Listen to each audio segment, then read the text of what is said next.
Friends, बहुत दिनों बाद ही अपन मिल रहे हैं। बाय द वे अहमदाबाद में बहुत बारिश हो रही है। तो चलो बताइए क्या चल रहा है। मैं अपनी स्टडी कर रहा हूँ।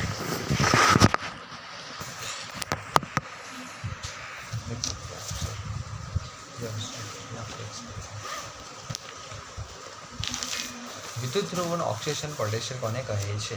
વિદ્યુત પુરવઠાની ઇલેક્ટ્રોન મુક્ત બની સાપેક્ષ તીવ્રતાને વિદ્યુત ધ્રુવોનું ઓક્સિડેશન પોટેન્શિયલ કહેવામાં આવે છે. બે અર્ધકોષ રિએક્શન પોટેન્શિયલ અનુક્રમે -0.76 વોલ્ટ और 0.13 વોલ્ટ છે. આ બે અર્ધકોષમાંથી ગેલ્વેનિક કોષ બને છે. તો નીચેમાંથી કયો વિધાન છે?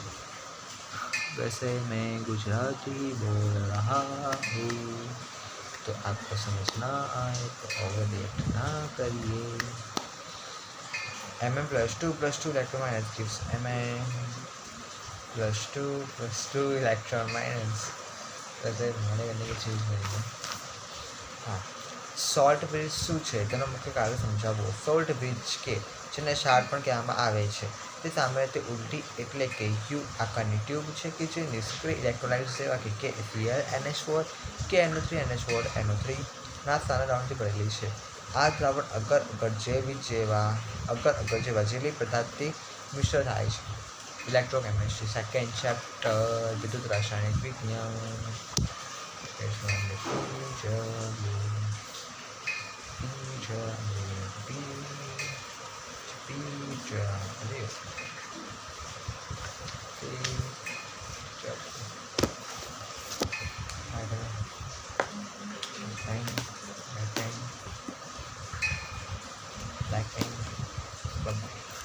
लिखना है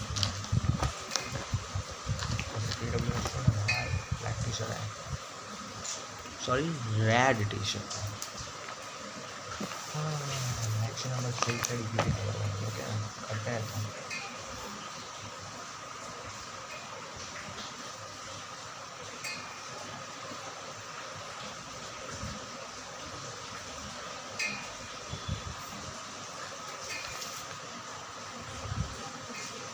उधर ही करा